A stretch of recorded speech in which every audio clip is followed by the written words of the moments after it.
छोलिया हो या लोबिया, सफेद चने या काले चने, सब कुछ मजेदार बने।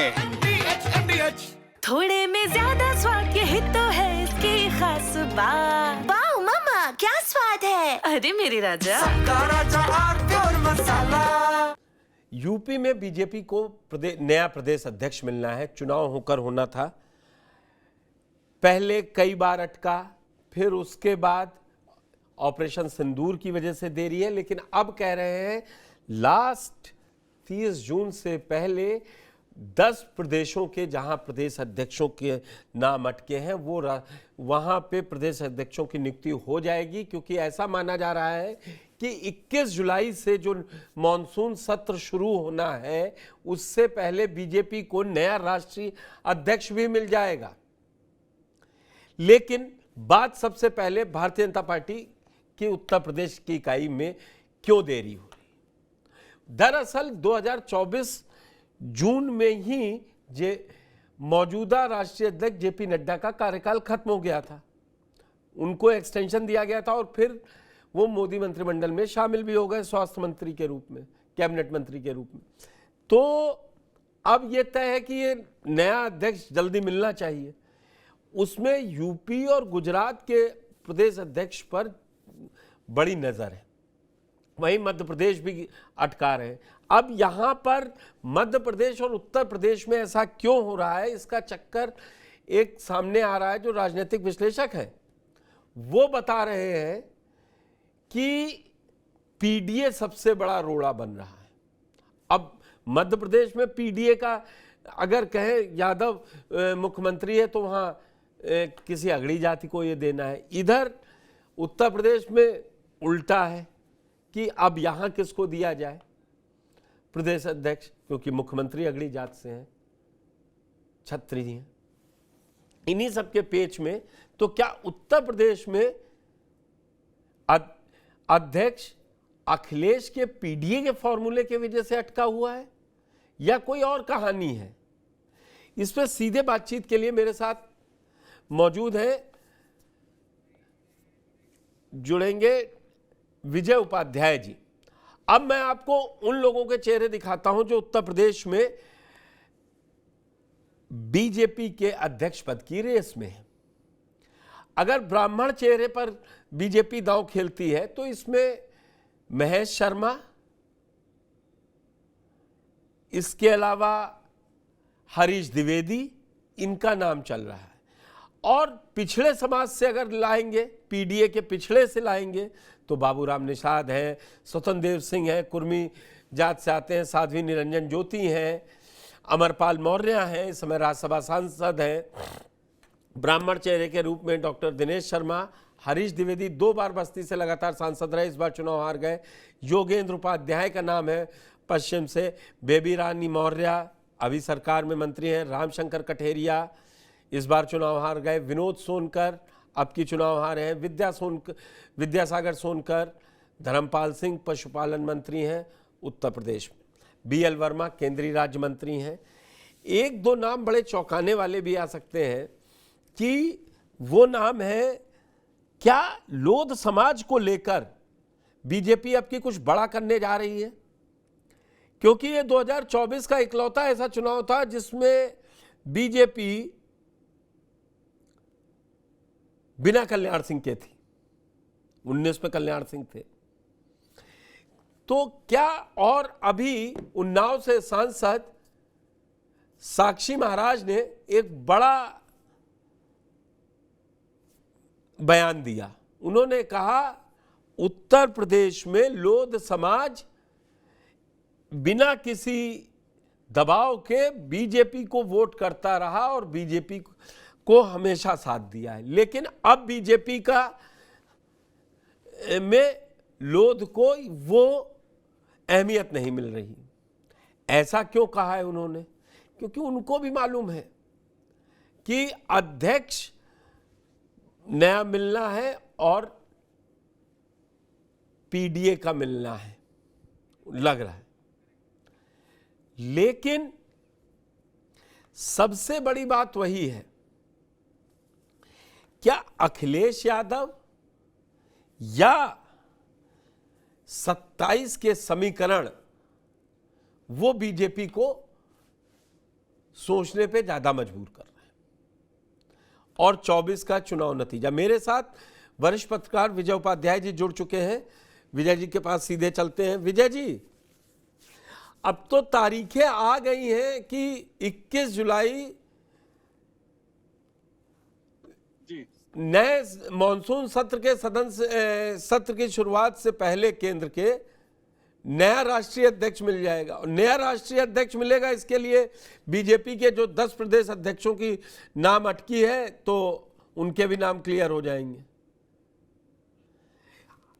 अपना तो सीधा इंटरेस्ट उत्तर प्रदेश में है। क्या आपको लग रहा है देरी की वजह टेक्निकल ऑपरेशन सिंदूर या कहीं और चुनाव, अब जैसे ये अहमदाबाद हादसा हो गया तो 2-4 दिन लेट हो सकता है, लेकिन क्या और कोई कारण है या बीजेपी को इतना सोचना पड़ रहा है कि यूपी बीजेपी में नए अध्यक्ष की देरी क्यों हो रही है? नहीं सर, देखिए, ये जो नए अध्यक्ष की देरी की बात है, दरअसल नए अध्यक्ष की देरी की वजह ये है कि कई राज्यों में और इनके जो दिल्ली के अध्यक्ष हैं, उनका राष्ट्रीय अध्यक्ष वो भी उनका भी निर्वाचन होना है। अब चूंकि एक डिले हो गया और डिले के बाद ढेर सारी घटनाएं हो गई, ऑपरेशन सिंदूर भी बीच में आ गया, इन सब वजहों से ये डिले हुआ है। लेकिन मुझे ऐसा लगता है कि डिले के साथ ये रिसर्च भी कर रहे थे कि कौन सा हमारा जो अध्यक्ष है वो कॉम्पिटेंट होगा और किस तरीके से होगा। तो इसलिए ये अब उनको अनुकूल परिस्थितियां दिखी हैं, उन्होंने रिसर्च कर लिया है, तो अब जल्दी ही इसी जून के लास्ट या जुलाई के शुरुआत तक ये इसको किसी को अध्यक्ष उत्तर प्रदेश में बनाएंगे। ब्राह्मण चेहरों में मैं अपनी या जो भी है समझ से 3 चेहरे समझ में आ रहे हैं। आपसे अगर पूछें कि लक्ष्मीकांत वाजपेयी 2016 में हटे थे, केशव प्रसाद मौर्य आए थे, उससे पहले रमापति राम त्रिपाठी रहे, ज्यादातर ब्राह्मण चेहरे पर बीजेपी बात करती थी, लेकिन इधर केशव प्रसाद मौर्य, स्वतंत्र देव सिंह, भूपेन्द्र चौधरी ये पिछड़े वर्ग से आ रहे थे। क्या अब की कोई नया टेस्ट कर सकती है या पिछड़े समाज के ही नेताओं में से आएगी? फिर मैं पिछड़े समाज में आपसे पूछूं कि कौन से बड़े चेहरे हैं जिन पर दांव खेल सकती है? देखिए, बीजेपी को आप अलग अलग कालखंड में देखें, दशक में देखेंगे, जैसे 2001 से 2010 के दरमियान, तो उसमें आपको ज्यादातर ब्राह्मण प्रदेश अध्यक्ष मिलेंगे, एक विनय कटियार को छोड़कर। और इसके बाद 12 में भी रमापति राम त्रिपाठी थे, लेकिन फिर लक्ष्मीकांत वाजपेयी है। लेकिन मोदी जी का जब दौर शुरू हुआ 13 में, उसमें लक्ष्मीकांत वाजपेयी यहाँ पे प्रदेश अध्यक्ष थे। एक अच्छा रिजल्ट 14 में आया और 14 के बाद बीजेपी ने ओबीसी कार्ड खेला और केशव प्रसाद मौर्य को ले आए लक्ष्मीकांत वाजपेयी की जगह। केशव प्रसाद मौर्य का जो कार्यकाल है सबसे सफल, देखिए वाजपेयी जी का भी सफल है क्योंकि 73 लोकसभा की सीटें उत्तर प्रदेश में बीजेपी जीत के आई, 71+2। अब जब उनको रिप्लेस करके केशव प्रसाद मौर्य आए तो विधानसभा में 325 सीटें वो जीत गए। तो बीजेपी को ज्यादा सूट कर रहा है ओबीसी प्रदेश अध्यक्ष। अच्छा, ये जो कॉम्बिनेशन है, आप कलराज मिश्रा और कल्याण सिंह की जोड़ी को देखिए। कल्याण सिंह फेस हुआ करते थे, कलराज मिश्रा प्रदेश अध्यक्ष होते थे, या लालजी टंडन का दौर था। तो वो जो एक कॉम्बिनेशन था कि एक जनरल कास्ट का आदमी, एक पीडीए का, वो कॉम्बिनेशन राजनाथ जी के जमाने में खत्म हुआ था, लेकिन बाद में मोदी जी ने उस कॉम्बिनेशन को वापस रिस्टोर किया और उसका फायदा पार्टी को होने लगा। तो अगर आप जनरल कास्ट पे ज्यादा फोकस करेंगे तो ओबीसी और दलित आपसे शिफ्ट हो जाएगा। अब एक ओबीसी जो पॉलिटिक्स है, इसमें एक नई अंगड़ाई है, नए दौर की राजनीति हो रही है, जिसमें प्रधानमंत्री भी ओबीसी हैं और बीजेपी में ओबीसी को ज्यादा महत्व देने की लगातार कोशिश हो रही है। इसकी वजह यह है कि जो सोशलिस्ट पार्टियां हुआ करती थी, जो अजगर जैसा फार्मूला लेके आती थी, या दूसरे अजगर वाला फॉर्मूला तो शायद चौधरी चरण सिंह लाए थे। अजगर पे तो ज्यादा चौधरी चरण सिंह कहते थे ना फॉर्मूला, उत्तर प्रदेश में। जी, तो वो एक्चुअली वही चीज है, अब वो बीजेपी के साथ वापस आया है। उसमें अखिलेश भी प्रयोग चूंकि कर रहे हैं, उन्होंने भी यादव और मुस्लिम को पीछे करके अन्य पिछड़ा जातियों को आगे बढ़ाने की कोशिश की है, जो उनका पीडीएफ फार्मूला है।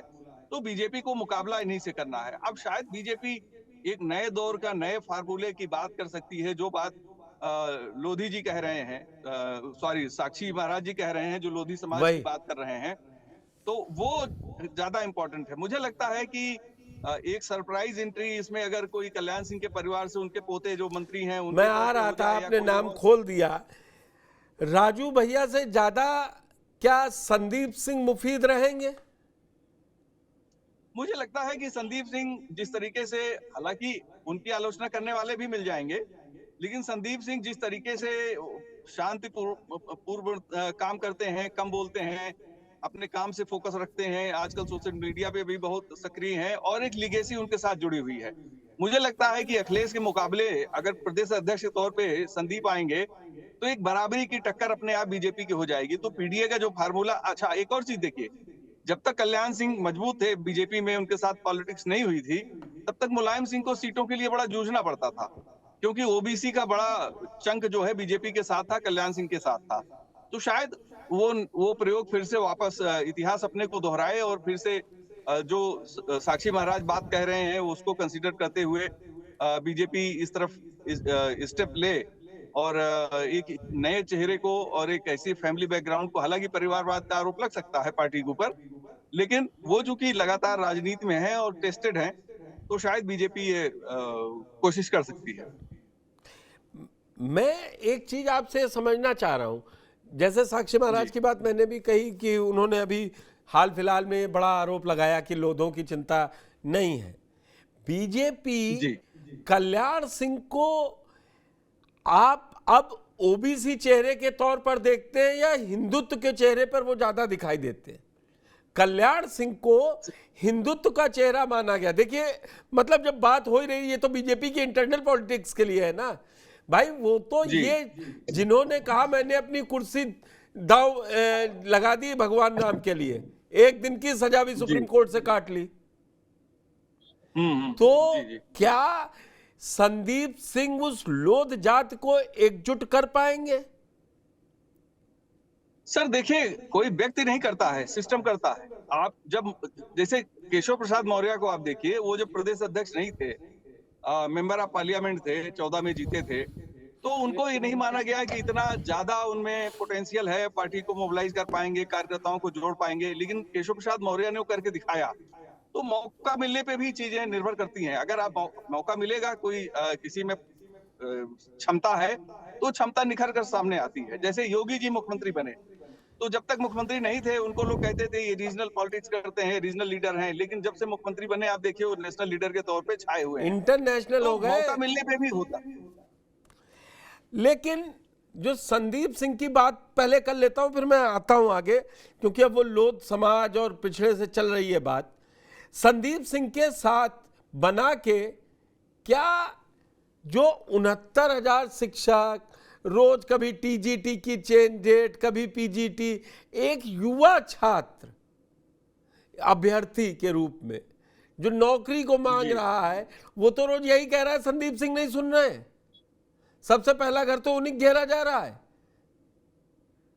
नहीं, लेकिन ये मुद्दा जो शिक्षक भर्ती वाला है, ये मुद्दा संदीप सिंह तक ही सीमित नहीं है, वो प्रदेश सरकार की पॉलिसी मैटर से है, वो परीक्षा प्रणाली से जुड़ा हुआ मसला है। अच्छा नहीं, मैं 69,000 को सेट असाइड, 69,000 को सेट असाइड, उसके अलावा अगर हम बात कर लें तो अभी पीजीटी टीजीटी की परीक्षा तीसरी बार स्थगित कर दी गई, पोस्टपोन कर दी गई। अभी यूपीएससी करोड़ों कमाकर मालामाल हो रही और परीक्षा 3-3 बार रिजेक्ट, तो मंत्री के ऊपर कुछ तो आएगा ना भाई। वित्त जब महंगाई बढ़ जाती तो ठीकरा सरकार में वित्त मंत्री के ऊपर फोड़ दिया जाता है। सर देखिए, ये मुद्दा इस तरह से नहीं है, ये मुद्दा पूरी सरकार के सामूहिक नेतृत्व का मसला है, जिस मसले को आप उठा रहे हैं। ये पार्टी संगठन और पार्टी के प्रदेश अध्यक्ष का इशू नहीं बनेगा। पार्टी के प्रदेश अध्यक्ष के लिए आपको कार्यकर्ताओं में आपकी एक्सेप्टेंस होनी चाहिए और पार्टी उसे स्वीकार करे। यानी इनका बूथ स्तर का जो कार्यकर्ता है वहां से लेकर और प्रदेश स्तर के पदाधिकारी तक आप में एक संभावना देखें कि आप उनको अपने साथ जोड़ के उनके पार्टी और उनके हितों का कितना ध्यान रख सकते हैं, वो ज्यादा इंपॉर्टेंट है। ये तो विजय जी माने ना कि जो मौजूदा प्रदेश अध्यक्ष चुन के आएगा भाई, वो क्योंकि चुनाव के थ्रू आ रहा है, तो बीजेपी 5 साल तो बैंक करेगी, कम से कम 27-29 तो करवा के जाए। नहीं, बीजेपी में तो 3 साल का ही प्रदेश अध्यक्ष होता है और अगर केंद्र में वहां राष्ट्रीय अध्यक्ष को एक्सटेंशन होता है तो राज्यों में भी हो जाता है।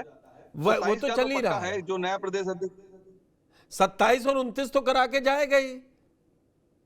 ऐसा हो सकता है, वो तय करता है, परिस्थितियों पर होता है, बहुत सी चीजें बीच में भी डेवलप होती हैं, लेकिन ये तय है कि जो प्रदेश अध्यक्ष होगा 27 के लिए वो बहुत अहम होगा। आप देखिए कि बीजेपी को जिस तरह से डेंट हुआ है ओबीसी वोटर्स में, खासतौर पे लोकसभा चुनाव के समय में, उसमें इनको कोई तेज तर्रार या तो कुर्मी लीडर चाहिए या लोध लीडर तो चाहिए। स्वतंत्र देव सिंह क्यों नहीं, फिर से ट्राइड एंड टेस्टेड हो सकते हैं, स्वतंत्र देव जी भी हो सकते हैं, स्वतंत्र देव जी अभी सिंचाई मंत्री हैं, फिर से हो सकते हैं वो।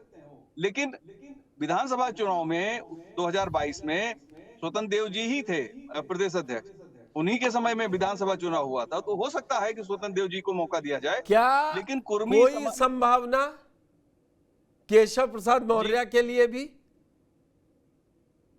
मुझे लगता है केशव प्रसाद जी संगठन में जिस तरह से वोकल रहते हैं, मुझे लगता है कि उनको प्रदेश अध्यक्ष अगर वापस बनाया जाता है तो एक मैसेज जाएगा कि योगी वर्सेस केशव, संगठन वर्सेस सरकार। ये चूंकि उनके बयान आप याद करिए कि वो कहते हैं पूरा आज 13 जून है, आज ही वो बयान आया था केशव प्रसाद मौर्य का 1 साल पहले कि तो वो सरकार से बड़ा संगठन है, तो हो सकता है 30 जून को वही साबित हो। ऐसा हो सकता है, लेकिन फिर वो मैसेज गलत जाएगा और बीजेपी का जो हाईकमान है वो बिल्कुल ये नहीं चाहेगा कि उत्तर प्रदेश में इस तरह की स्थितियां पैदा हों, क्योंकि ये सरकार और संगठन दोनों के लिए बेहतर नहीं होंगी और अपोजिशन शायद इसमें ज्यादा आनंद लेगा और ये कहेगा कि देखिए उनको फिर से संगठन भेज दिया जबकि पीडीए को मुख्यमंत्री बनाना चाहिए, तो एक वहां पे सवाल उठना शुरू हो जाएंगे। अभी वो डिप्टी सीएम हैं, तो मुझे लगता है कि ये संभावना ऐसा कोई dark horse name Vijay ji जो आज आप टीवी 9 पे रिवील करना चाहें आपकी समझ से? क्योंकि देखिए मैं एक डिस्क्लेमर दे दूं कि 14 के बाद से बीजेपी में जिसका नाम चला वो तो नहीं बना। सिर्फ हाँ, किसी भी जगह राज्यसभा में देखिए, नगर निगम के लखनऊ के मेयर का देख लीजिए, तो बहुत से जगहों पे मीडिया फेल हुई है और जानकारी नहीं मिल पाई है। मुझे लगता है कि कोई एक नया नाम यूथ टाइप का हो सकता है जिसकी अपनी कास्ट में पकड़ हो, वो जैसे अभी आप हम लोग संदीप सिंह की बात कर रहे हैं, तो उस टाइप का कोई व्यक्ति हो सकता है। कोई क्या अमरपाल मौर्य? अमरपाल चुनाव हारने के बाद उन्हें राज्यसभा भेजा गया, अमरपाल मौर्य भी हो सकते हैं। लेकिन देखिए है क्या, चंक कौन सा बड़ा है ओबीसी जो बीजेपी के पास है? कुर्मी है, लोध है, निषाद हैं, और देखिए कुर्मी और निषाद तो उन्होंने आमतौर पे 2 पार्टियों से अलायंस भी कर रखा है, अपना दल और निषाद पार्टी। राजभर चंक है तो वो राजभर पार्टी के साथ उनका अलायंस है एक तरीके से। क्या आयातित प्रदेश अध्यक्ष बुला रहे हैं क्या? नहीं, मेरा ये कहने का मतलब है कि इन जातियों में असर रखने वाली पार्टियों के साथ बीजेपी का अलायंस है, मैं ये कह रहा हूँ। तो बीजेपी अपने इन हाउस कोई ऐसा प्रोडक्ट ले आएगी जो ज्यादा बेहतर हो सकता है, कम से कम संगठन में नई जान फूंकने के लिए, और जो लंबे समय से चली आ रही सरकार के कारण बहुत सी जो उदासीनता हो जाती है, कार्यकर्ता सोचता है यार हमारी सरकार से हमें फायदा नहीं मिल रहा है, उसे एक बूस्ट करने के लिए कोई एक चेहरा हो सकता है। कास्ट सेंसस भी हो जाएंगे 27 में, 1 मार्च 27 से है क्या? जी। कास्ट सेंसस को लेकर भी दिमाग में होगा? अब सर देखिए ये कहना बड़ा मुश्किल है, ये कहना कि किस तरीके से होगा, लेकिन सेंसस शुरू होने के बाद तो यूपी के पॉलिटिक्स में बहुत असर पड़ेगा। खास तौर पे देखिए जब गणना होगी तो यहाँ तो सबको मालूम है कि बड़ी जातियां यानी जो ज्यादा आबादी है, सबसे नंबर 1 पे उसमें ओबीसी में यादव हैं, फिर कुर्मी है, लोध हैं, निषाद हैं, मौर्य हैं। तो लेकिन जो छोटी छोटी जातियां हैं, 79 जातियां ओबीसी हैं, और जिसमें से 6-7 जातियों को हम लोग नाम जानते हैं, बाकी का नाम नहीं जानते, और जिनका नाम नहीं जानते उनकी आबादी टोटल करीब 30% है। तो वो एक बड़ा चंक है जो बीजेपी के लिए बहुत ही फायदेमंद रहा। तो क्या कोई उन्हीं जाति में से, जैसे कई नाम हम दिखा भी रहे हैं, वो हो सकता है उन्हीं में से आ जाए तो वेल एंड गुड है, तो लगेगा कि हम लोग का निशाना सही बैठा। लेकिन दलित पर भी क्या दांव खेल सकते हैं, क्योंकि 24 के चुनाव में दलितों का शिफ्ट एक तरफ होना वो बड़ा झटका है। देखिए सर, जिसे हम दलित शिफ्ट कहते हैं, एक्चुअली वो दलितों की झुझुलाहट थी। जब आकाश आनंद को विड्रा किया मायावती ने, तो ये मैसेज गया दलितों में और मीडिया ने ये खबर चलाई। इको सिस्टम यही बन गया कि भैया आकाश आनंद बीजेपी के दबाव में घर बैठा दिए गए हैं। तो इसकी वजह से बसपा का नुकसान हुआ और बीजेपी का भी नुकसान हो गया, और फायदा हो गया समाजवादी पार्टी का, क्योंकि वो उन लोगों ने जिद में आकर कि नहीं, बीजेपी ने अगर हमारे लीडर को या हमारी पार्टी के बसपा के नेता को इस तरह से किया है तो हम इनको नहीं वोट देंगे, हम सपा को दे देंगे। तो उसका नुकसान बीजेपी को हुआ था, जबकि उसमें बीजेपी का कोई हाथ नहीं था, वो इंटरनल मामला बसपा के भीतर का मामला था। अब चूंकि दलित बहुत महत्वपूर्ण है उत्तर प्रदेश में, लेकिन अभी भी उसका बड़ा चंक बसपा के साथ है, और बाकी जो है वो बीजेपी से थोड़ा शिफ्ट होकर, जैसे पासी समाज काफी शिफ्ट हुआ, सपा की तरफ चला गया। बहुत सी सीटों पे जहां बीजेपी जीती थी 2019 में, अच्छे इनके पासी लीडर हार गए। तो मुझे लगता है कि बीजेपी प्रयोग कर सकती है, लेकिन ज्यादा संभावना, चूंकि 22% ही दलित हैं और जाटव समाज दलितों में करीब आधी आबादी जाटव समाज की है, तो बीजेपी के पास कोई कॉम्पिटेंट जाटव लीडर तो नहीं दिख रहा, और जाटव लीडर में मायावती और चंद्रशेखर ऑलरेडी मौजूद हैं। तो मुझे लगता है कि इस पे ज्यादा दांव नहीं खेलेगी। और एक छोटा सा सवाल, कास्ट सेंसस हो जाएगा, अभी आपने कहा कि यूपी की पॉलिटिक्स बहुत कुछ चेंज हो जाएगी, तो उसका सीधा सीधा मतलब है कि जो ब्राह्मण बनियों की पार्टी कहलाती थी, जी, तो उनका क्या होगा? वो वोटर जुड़ा रहेगा? देखिए सर, कई चीजें हैं, जो सोशल इक्वेशन है वो चूंकि हमेशा बनते बिगड़ते रहते हैं। आप यूपी की पॉलिटिक्स पिछले 25 साल में देखेंगे तो कई इक्वेशन नए बने हैं, और कई तरीके से उसमें कुछ सुधार हुआ है, कुछ नई एकदम भूमिका में आ गए। आप देखिए, राजभर पार्टी कमजोर शुरुआत से एक मजबूत शुरुआत में आ गई, मजबूत स्थिति में आ गई। निषाद पार्टी उभर के सामने आ गई। तो जातियों की राजनीति तो यहाँ मजबूत हो ही रही। अब इसमें जो बचे हुए जातीय समाज हैं, वो अपने को कैसे पॉलिटिकली मजबूत करेंगे, कैसे आगे फ्रंट पे अपने आप को ले आएंगे, वो इम्पोर्टेंट है। और उसके लिए बीजेपी और ये सारे लोग जो है सर, ये इसके लिए एक रणनीति पे काम कर रहे हैं, और मुझे लगता है उसी को जो आगे बढ़ाएंगे। दादी के हाथों का जादू और खुशबू से महकता घर, माँ की मुस्कुराहट और खाने की सुगंध। MDH गरम मसाला, क्योंकि हर रिश्ता है स्वाद से जुड़ा। थोड़े में ज्यादा स्वाद, यही तो है इसकी खास बात। वाओ मम्मा, क्या स्वाद है। अरे मेरे राजा, मसाला